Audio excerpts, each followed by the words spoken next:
Good afternoon, everyone. Good afternoon. Good. I'd like to say it's a pleasure to be here today. This is my warm-up for my Senate and House hearings next week, so I don't want anyone yelling, reclaim my time. So let's start out with Trump accounts. Trump accounts, I believe, are the most important benefit for young people since the GI Bill. Today, the app is now available on all major platforms, bringing the president's vision directly to American homes. Nearly 6 million American children have been signed up for Trump accounts, which will launch on July 4th. And I would encourage all of you to go to trumpaccount.gov to sign up. We had a historic tax filing season. We passed the largest tax cuts in American history. The average refund this filing season is nearly $3,300, an 11% increase from last year.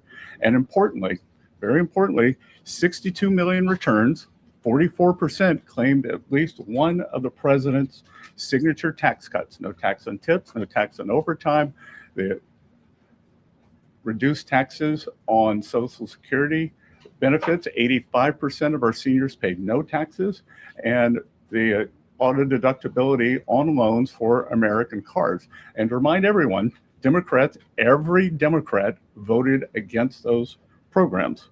We've had sustained and resilient GDP growth. Real GDP has risen 2.6% over the past 4 quarters. Atlanta Fed's GDP now predicts 3.8% for this second quarter. The U.S. energy dominance, part of our resilience stems from our energy dominance. Natural gas is down, is my belief, and the futures market is showing us oil will be lower than pre-conflict levels. We are more resilient to energy price fluctuations due to President Trump's energy dominance and deregulatory agenda. The United States is now the world's largest energy exporter. The United States has never exported so much energy or produced so much energy. Main Street prosperity, the average 401k is up almost $30,000 since President Trump's inauguration. President Trump RX has already saved Americans over $600 million. I'm sure all of you will want to report on that. And the unemployment rate remains low at 4.3%. So with that, I'm happy to ask some questions. I will mention 3 weeks ago, I got an honorary degree from the University of South Carolina. So if you really want to get a question, you can call me Dr. Bessent. So,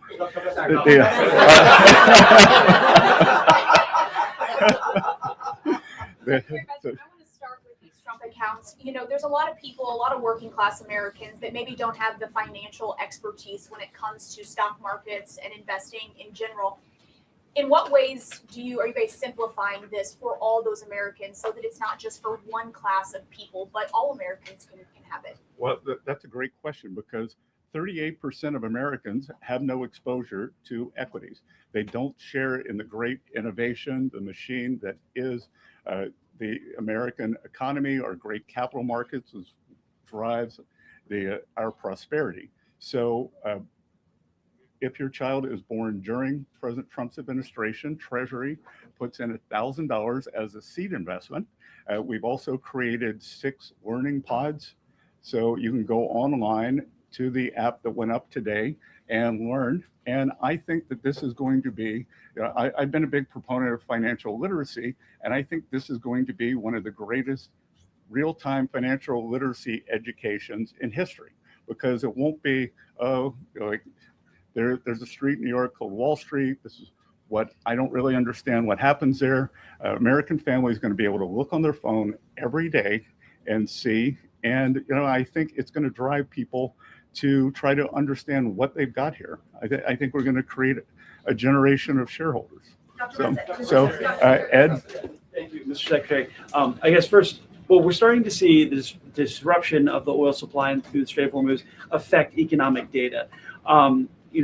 First, is there a deal on the table for a 60-day ceasefire to continue that? And then second, how fast could inflation then recede or retreat, or is inflation sticky? Because the PCE was at a 3-year high. Well, first of all, PCE today, month over month, was 0.2, which was, we're looking at decimal points, but the estimate was 0.3. So 1 month doesn't a trend make. And what we've seen is actually oil prices are down about 10% in May. They're almost 2,000 ships waiting to come out of the Gulf. And I think the oil market is going to be very well supplied on the other side of this, and that we could see prices come down very quickly. We saw the UAE leave OPEC. So I would expect on the other side of this that gasoline prices will follow. Is there an agreement on the table? Sorry? Is there an agreement with Iran on the table? The teams have been going back and forth, and President Trump has made it very clear. He talked about it at the cabinet meeting that he has several red lines, and Iran has to turn over their highly enriched uranium. They cannot pursue a nuclear weapon, and the Strait of Hormuz, back to your question on energy, has to free transit. Navigation of the seas has to be free and open as it was before. So he's not going to take a bad deal. He's going to make a great deal for the American people. So, Peter, thank you, Dr. Bessent. Yep. How long until we see your signature next to President Trump's face on a $250 bill? Well, again, as Treasury Secretary, I have two mandates for U.S. currency. At present, no living person can be on U.S. currency, and the currency must say, "In God we trust." So right now there is proposed legislation in front of the House, in front of the Senate, to change the first requirement so that a living person, Donald J. Trump, could be on a $250 bill. So it's all in the hands of it's all up on Capitol Hill. So at Treasury, we prepare things in advance. So we have prepared in advance that if the legislation is passed, but we will stick to the law. And something that came up yesterday also at the cabinet meeting, President Trump said, Oman will behave just like everybody else, or we will have to blow them up. Are you guys back there in the West Wing making plans for a new war with Oman? Again, I think the president wanted to punctuate freedom of navigation in the strait. I had a call with the Omani ambassador this morning, and he assured me that there were no plans for tolling the strait. As he said, our countries have had 200 years of good relations. He wants to have another 200 more. And I told him that this was a non-starter, and he did not want to risk either the Omani individuals or Omani financial institutions getting sanctioned. Thank you, Mr. Secretary. Is it in the U.S. interest to waive some sanctions on Iran or to unfreeze some of their assets before Iran has made concrete promises about getting rid of their nuclear program? I'm not going to preview the deal, but I would think that the things would go very slowly in terms of that. So we'll see. Just to follow up on that, because it's our understanding that the U.S. has committed to discussing the matter of sanctions relief during this negotiation period. So just to be clear, is sanctions relief for Iran on the table? Again, it is a multifaceted agreement, and nothing is going to be on the table until we see the Strait of Hormuz open and the Iranians agree that they have to turn over the highly enriched uranium and that they can't have a nuclear program. And to be clear here, that this administration, President Trump, has done something that no other administration is able to do. We have gotten the Iranians to talk about their nuclear program and to perhaps commit to not having one. That has never happened before. It had been off the table. So I think when you look at the results of the kinetic action of our economic pressure, it has worked to bring them to the table and have a discussion on this. Thank you, Mr. Secretary. I just want to follow up. You said that the teams have been going back and forth, but can you confirm whether or not a tentative agreement has been reached in these negotiations with Iran? Again, everything depends on what the president wants to do, and President Trump is not going to make a bad deal for the American people, for the U.S., and he was very clear at the cabinet meeting on yesterday what he wants. Secretary, Kara from Lindell TV. I'm sorry, did I steal his question? Because I'm not that person. No, it's you. Okay, thank you so much. Thank you for taking my question, Kara from Lindell TV. I really wanted to get your thoughts on digital currency. A lot of our viewers are increasingly worried that digital currency could one day be used to track people's spending or limit personal freedom. What's your philosophy on that, and what safeguards is the Treasury and its administration putting in place to make sure new digital payment systems protect Americans' privacy and freedoms in the future? Well, so this administration has been very clear. There will be no central bank digital currency, which I think would be the first step toward tracking. So we have taken that off the table. We passed stablecoin legislation with bipartisan, and the Clarity Act is now up on the hill. I think it has bipartisan support. And the most important thing we can do is to make digital assets come into the United States, make the U.S. the home. Our regulation, our best practices are what will ensure good standards for these. When you look at digital assets, all the nonsense that happens, all the things you read about, that's because it's the wild, wild west offshore. So we got to bring it on shore. So I would encourage the House and the Senate to get clarity done. Jack? Doc. A lot of people talking about the IRS settlement, and which has been rolled over now into this weaponization fund over at DOJ. Wanted to get your comment on the decision process, as much as you can tell, how that settlement came to be, how it was rolled over to DOJ, and then the process for those funds now as it's played out. Good. So thank you for the question. This is going to be the only question I'll take on this matter today. So there's ongoing litigation, so it'd be inappropriate for me to comment. President Trump is a great American who has endured more than 10 years of nonstop harassment and weaponization from the federal and state government actors. A bad actor at the IRS leaked more than 400,000 tax returns, including the Trump family, all the employees, and that's how we got here now. No American should be targeted for political reasons, and every citizen deserves fair treatment and full protection of the law. The Department of Justice represented Treasury and the IRS in this matter, and I'm going to have to refer any questions to Acting Attorney General Todd Blanche. So, thanks. So President Trump has said that we can expect interest rates to come down very quickly. A number of times he did that last week. But the market at the moment probably does not expect any rate cuts this year. You know, JP Morgan said this, Morgan Stanley, and so on. So who is right, the president or the market? Well, I think, again, I believe that we will get through this challenging period now. On higher prices. On the other side of this, I've said publicly that I think we'll be back to substantial disinflation. But most importantly, I think we've got the Warsh Fed now. It's a new day at the Fed. The Treasury Secretary and the Fed Chair have lunch or breakfast every week. I had my first breakfast with Chair Warsh this morning, and I believe that he will do the right thing to balance inflation and growth. Secretary, thank you, Secretary Bessent. I hope you were calling on me.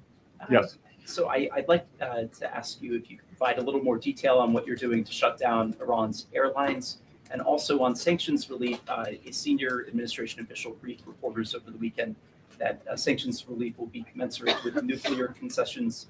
But at some point, if the enriched uranium is given up, should we expect pallets of cash to be flown to Iran? Could you describe how that looks? Well, a couple of things. On the airlines, one thing that we're not going to do is restrict movement for religious reasons. So Iranians who want to make the pilgrimage to Mecca or Medina will be allowed. We will also allow valid humanitarian reasons.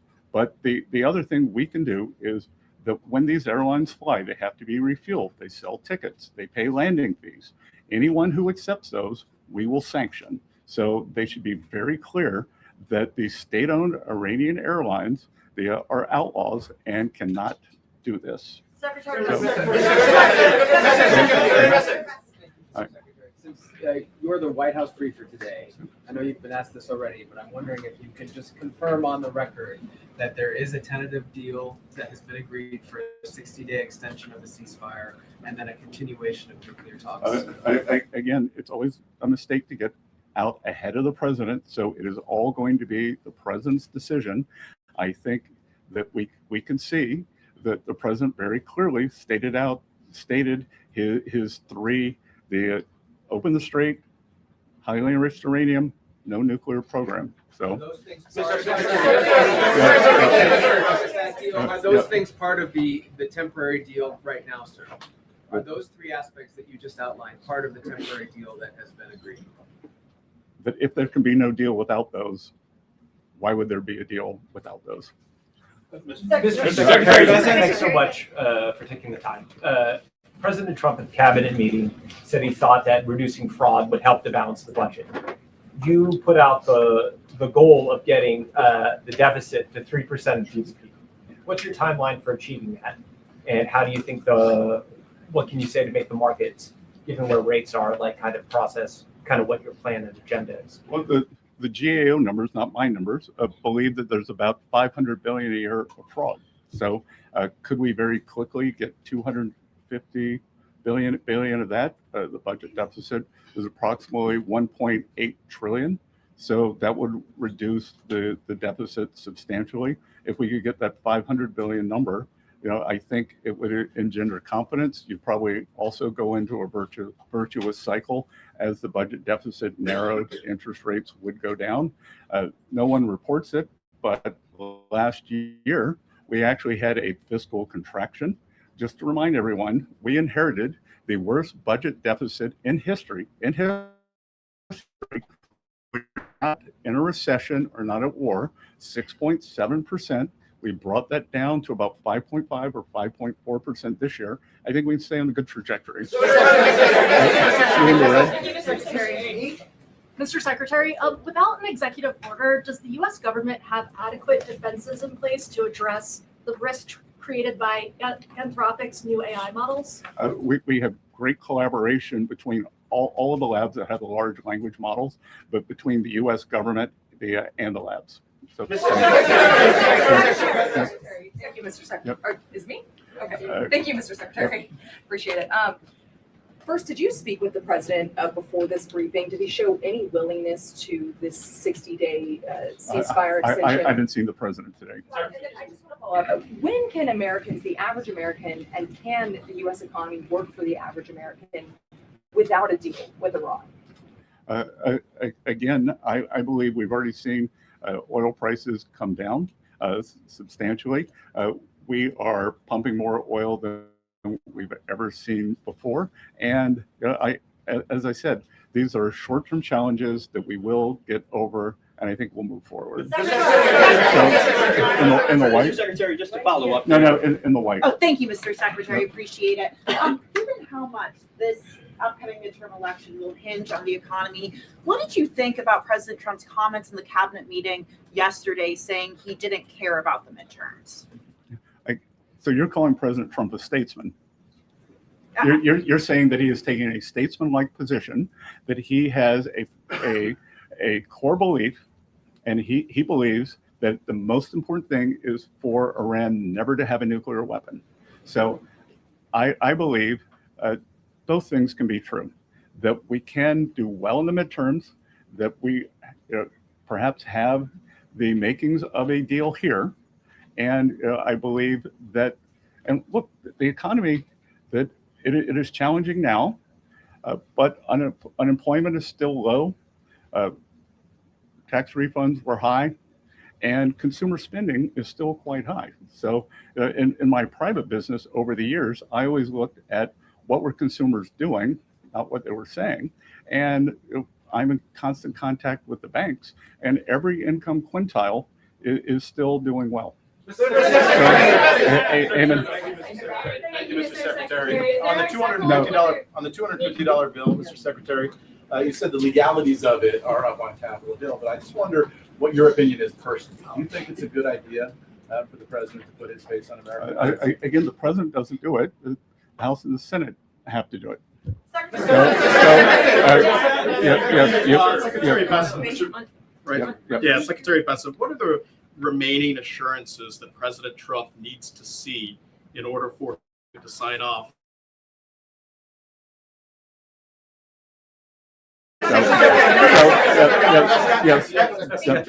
You're following in the footsteps at the podium there of Secretary Rubio and Vice President Vance. There's been quite a lot of talk about their possible presidential ambitions. Does your presence here today indicate I see you running in 2022? No, I think it just means they've run out of things on the food chain.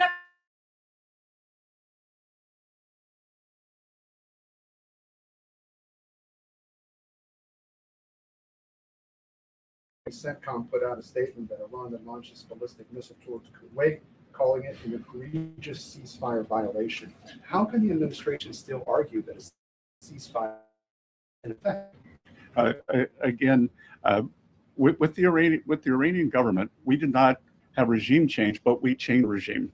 As President Trump said at the cabinet meeting, as we've said other times, the first layer of leadership was eliminated.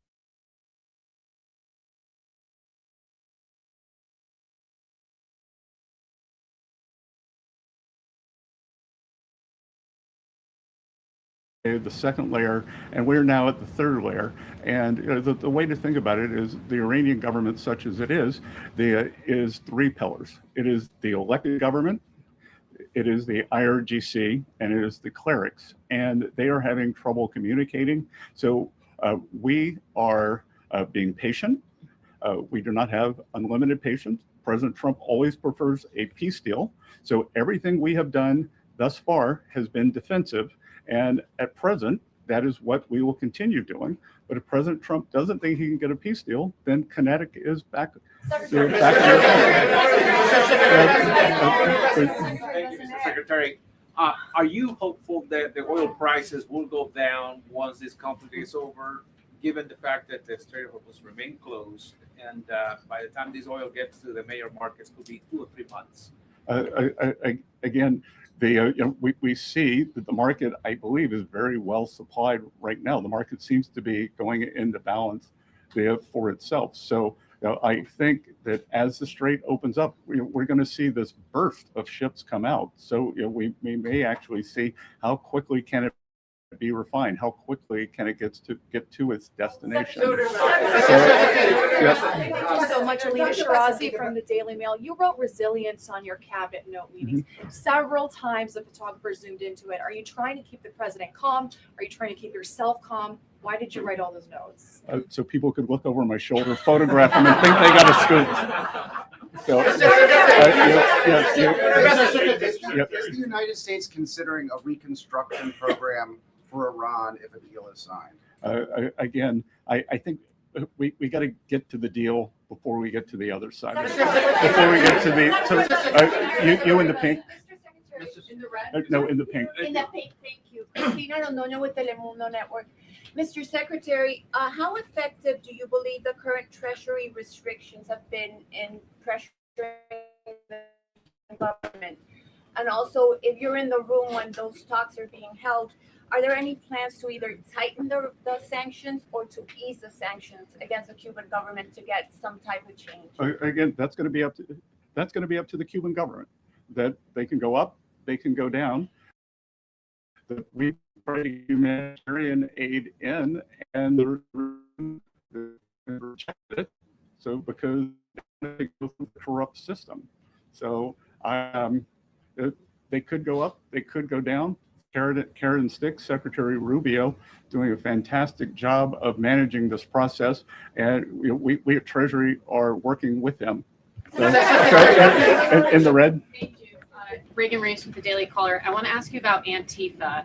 In October, the Treasury Department started working with the FBI to investigate who's funding Antifa. Can you give us an update on that investigation? How close are you guys to finding out who's funding Antifa? It is ongoing. We made substantial progress, and I think in the weeks and months ahead, we're going to have a lot to report.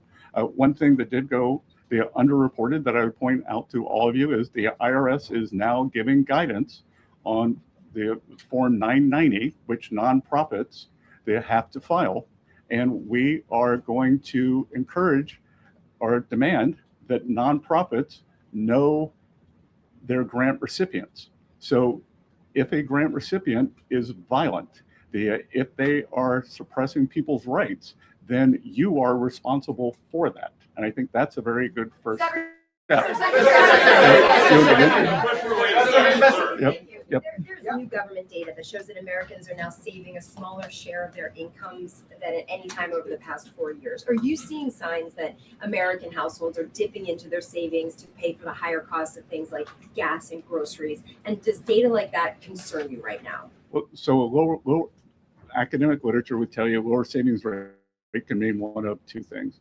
The kind of the doomer view that you took, or that people have more confidence, or it could be something else, because for instance, stock market gains or 401k gains might not show up in savings, so they're looking at that, think that they can draw down their household savings. You're obviously concerned about the risks posed by advanced AI models like Mythos to critical infrastructure. The financial sector is concerned as well. What types of changes are being considered to the AI executive order so it can pass? And do you believe that an AI executive order needs to include the pre-public access for government? Again, the large language they've been excellent, and we are going to get a solution that solves for the maximum calculus. What we want to do, the US is the AI leader in the world. We're an AI superpower. China is second. They are trailing substantially. We want to make sure that we keep that lead. So we are working on the exact calculus between innovation and safety, and we want to optimize for that. So you in the glasses. Yeah. Thank you, Mr. Secretary. In the glasses. Thank you very much. No, you don't have glasses on. You in the glasses. Thank you for taking my question. There was a report this morning that Justice Alito's son is working in your department. Can you confirm that that's the case? And if so, do you believe that that means that he should be, that the justice should recuse himself from cases that involve your department? I am sure that Mr. Alito follows all legal and ethical guidelines, and I can assure you that at Treasury, we follow all the legal and ethical guidelines. Thank you, Mr. Secretary. I have two questions for you, but just to follow what you said about the. Well, you didn't call me doctor, so I only get one. Well, I'll shoot for two. You said that it's up to Congress if the president's face is on a $250 bill, but it is actually the Washington Post that's reporting two political appointees from the Treasury Department who have asked agencies to be ready to do that. Do you think politically it's a good idea to put his face on a $250 bill when people are struggling to afford gas and groceries? I don't really understand this Washington Post article. That who hears from the Post? Yeah, terribly written, terribly edited. Because basically what it says is that Treasury is following the law, and that we've created the bill, and that it's up to Congress, but that we follow the bill and it's up to. I didn't really understand what the story was. So, but anyway. Appointees aren't involved in that, two of your political appointees? Yeah, of course, but we prepare for everything if it gets passed. Just like we were ready 6 months in advance for the one big beautiful bill for tax guidance. So we have to prepare in advance. You can't draw something up the day before. Politically, do you think it's a good idea though when people are struggling to afford gas and groceries? Look, I think it has. I think that it's bifurcated. That do you think we should have a 250th anniversary, the celebration? Well, that's happening anyway. But putting the president's face on a $250 bill no. But Caitlin, it's not happening anyway. It's happening because it's being funded by private citizens, by the federal government, by state governments, by municipal governments to celebrate our country. And I don't think that there's anything untoward about having the president of the United States, the person who was president of the United States, on the 250th anniversary bill.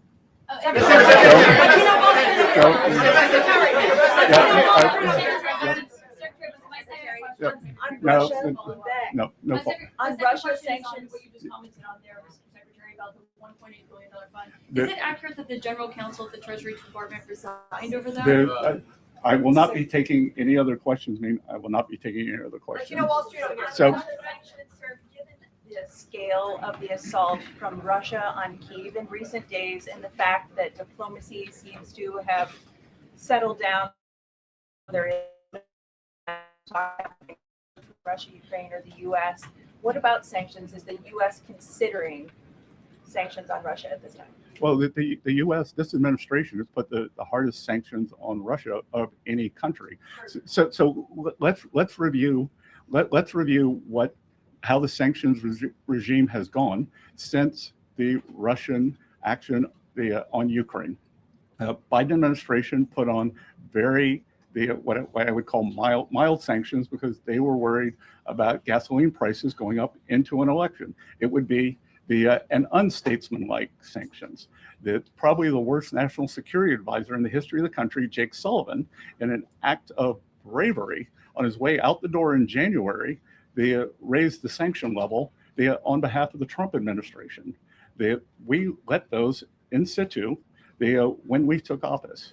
They have fast forward to October, and President Trump instructed me to sanction the two largest Russian oil companies, Lukoil and Rosneft, which we did.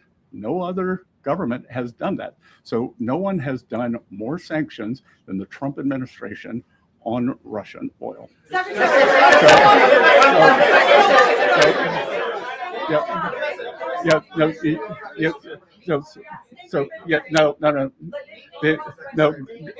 No. Here. Who wants to own this? Gray hair. No, gray hair. No, you don't have gray hair. Oh, maybe you do. Yeah. When you had breakfast this morning with Fed Chair, did you request that the Fed lower interest rates? I had breakfast with Chair Powell 41 times, and I never did that. Okay. Last question. Sir, Governor Gavin Newsom has floated this idea of a 100% state tax on Californians who receive money from President Trump's anti-weaponization fund. Your response to the governor's call for 100%? There's no cure for stupid. Okay. Okay. Thank you all.